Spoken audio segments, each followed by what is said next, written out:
Hello friends! You're here with me, Jen the Taxidermy Witch, and I just wanted to show you, I went out with my mother Peggy this morning. She helped me run some errands as I'm not a woman who drives any longer. I've given up driving out of my life. It was a big stress, but I'm so happy that it's gone. I wasn't a fan. So, when Peggy goes out, she's got the Subaru, so we have lots of space to put things. I want to show you what I got and how I can apply it all to witchcraft, even this book right here. And the whole time you're going to be thinking, lady, how are you going to apply that to witchcraft? But I will let you know. And then the surprise will be what's actually in that box. Okay, so let's get rolling. Can't see. First here, we've got this amazing bottle that I found. I don't know what the heck it is, if it's a wine decanter or what, but like, it's got the tiniest pour spout. It's hand-blown glass from what I can tell. And it was $3.99. And it's from that recycled glass, this kind right there. That's really cool. So it's already recycled. It makes it more witchcraft-like and more respectful of the earth. It's a beautiful green, a beautiful shape, and not like any that I've got. And it's got a lovely cork inside. Smells like absolutely nothing, and that's what you really want to pay attention to when you're thrifting. Make sure you smell inside those jars, because sometimes there's been stuff in there for so long that it can't get the smell out. So there's that. Next, I will be bringing this up to us. It is beautiful and lovely. I wanted to get this to have something for offerings, okay, to ancestors, to deities, to do some libations. Okay, so I'm going to use this as a wine decanter, of course, and then put my wines in here for when I give offerings. So I thought that that was really beautiful, and let me show you the spiraling on the plate. It's just gorgeous. The pattern on everything is so beautiful.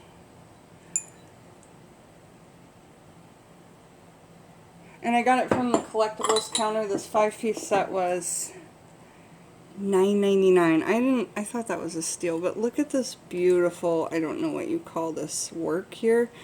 Do they call it brocade? I don't know. But I thought this was gorgeous, and right when I saw it, I just thought that would be beautiful for offerings, so I listened to my heart, as long as the price is something that I can do, you know. And you know what you can and can't do. So don't feel like you have to offer too much to a god or goddess, because they know what's too much for you, because you know. Alright, how are we going to make this witchcraft? Well, this is glass. I love to do all my cooking in this lovely Visions cookware. There's going to be two kinds that you find thrifting Visions. There's going to be Visions Corning, de Corning, which means it's from France. And that's the kind I like to get. Otherwise, there's Visions USA as well. But the Visions de Corning, on the other side, it will say Visions France. This is my favorite kind. And right here, I've got a big 5.5 liter.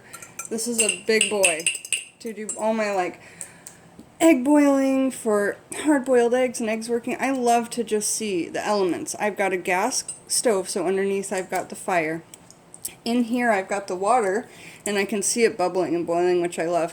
It didn't come with a lid, sadly, but with a pot this big, you don't have to. Look how big that pot is. It's huge. So, yeah, see? Wow. So there's a lot you can do in here, and of course we do witchcraft in the kitchen, and when you bring actual glass into your cooking, it's so much more magical, in my opinion. Now I've also got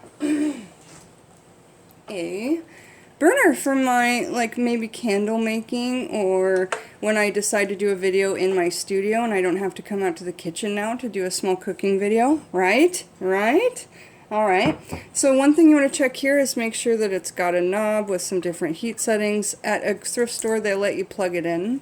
Also here, this is a good thing, they have these things that you can hold on to so you won't burn your hands. These do get hot. And it's actually got a lengthy cord, which is a big deal with these guys. Sometimes they'll have a super short one. It's like, how are you not burning the cord? So, now, I found so many amazing things on this one. In here, this looks like a box. It's like maybe not too cool. $3.99. Why did you get this box, Jennifer? Because On the inside, I have no idea what this person made the box for, but this is great for some kind of, ooh, there's a mannequin. Look at that. My artwork all over. Return to sender working. You can do all kinds of hoodoo workings with mirrors, witchcraft workings where you bury them with mirrors. There's my phone.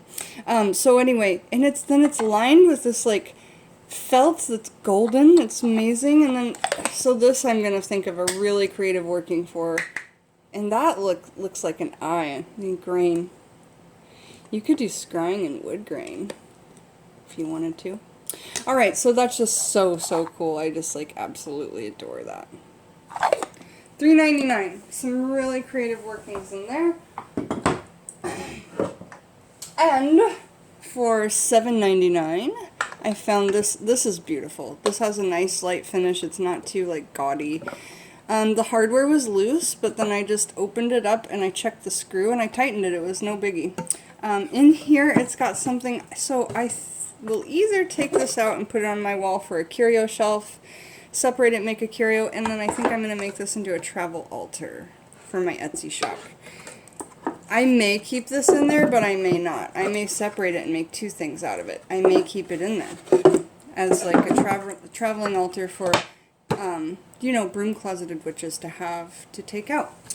So next, we're on to this thing here. And what it is it's a sewing box. And I collect vintage suitcases and then I either decoupage them, but this one is so cool that I'm not going to decoupage over it because it's so like old and worn and torn and perfect. I just love it. All the serial number on there. It's a sewing case box. They're the funnest shape. See? And I'm going to make this into like a carry-along apothecary. I think it's going to be for me, but I may end up selling it on my Etsy page, like I say. If you guys have Etsy pages, thrift stores are a great place to get inspiration. I've always done stuff like this and sold them at markets. I'm just recently, though, an Etsy seller. Because markets are cold and I like to stay inside. But there's all these cool markings on it, as you can see. I paid $14.99 and it would have come with the actual sewing machine, but I ditched the sewing machine because it had no use to me. I just wanted this case. And as you can see, there's a little bit that's ripped and broken, but it's old, it's vintage, it's going to be that way. It smells like your granddad's basement. Not musty, just old. And the smell's not off-putting, but it needs to be aired out. Inside is one of the best things. Look at this. I'm going to make a candle out of the head. I'm going to use the wig to make a different doll. Both sets of arms are porcelain with strings and joints. There is legs.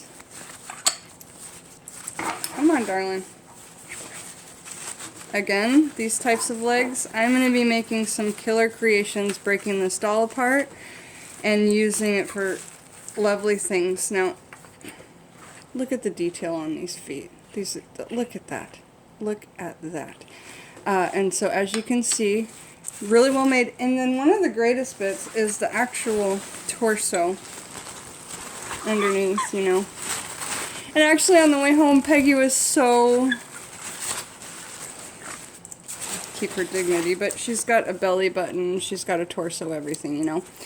Peggy's like, you know, you could get so much for that doll. And I said, I'm actually going to make more taking it apart and doing other things with it. You know, she's tired. She's had her life of fun, right? But I'm going to take the bits and use them for amazing things. This hair is everything.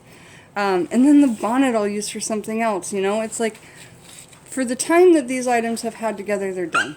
But now we're going to do amazing things with them. So, she happened to just fit right in the box that I took the suitcase out of. So, she'll stay in there for the time being. There's your little sock, darling. And for her, we paid $7.99. Nothing. Nothing, y'all. So, it's really the creativity and the time it takes. Now, let's get over to Shirley. You thought, Jen, you were leaving that out and you switched cameras so you wouldn't have to explain to us why a book about child star Shirley Temple Black, the autobiography, could be and would be related to witchcraft. Well, for those of you who know, I'm a huge person who looks into conspiracy theories until they're proved to be just conspiracies. Now, looking on any documentary, just type in conspiracy theory Shirley Temple. A lot of things will come up that'll interest you. Now, she was around a lot of dark magic in Hollywood, okay? Don't think that in the 40s, 50s, and 60s it wasn't there, because this girl was so pedophilia, however you want to pronounce it, she was so objectified. Look at all, there's a YouTube collection of just all the movies she did where she was a baby with old men when they were passing her on her laps, and it's just so, what are they called? It was a bunch of little kids dressed up and made it look like they were running a brothel. And they did a series of these movies. So if you don't think that this woman was objectified, she was also put through MK Ultra mind control. Now, I don't make that a big part of my channel, but it's something I definitely talk about. So I really appreciate you. So her autobiography, great. Hopefully we'll get some of that information in there, especially since it's an autobiography. All right, guys. Thanks for joining me, Jen the Taxidermy Witch. Well, we were like, what can we get at a thrift store and make every single thing for witchcraft? And it's not like I tried to pick everything for witchcraft. It just ended up that way. So, and we'll thank the feet of Delilah for being a lovely model for us, y'all. Have a beautiful day. Thanks for joining me, Jen, the Taxidermy Witch.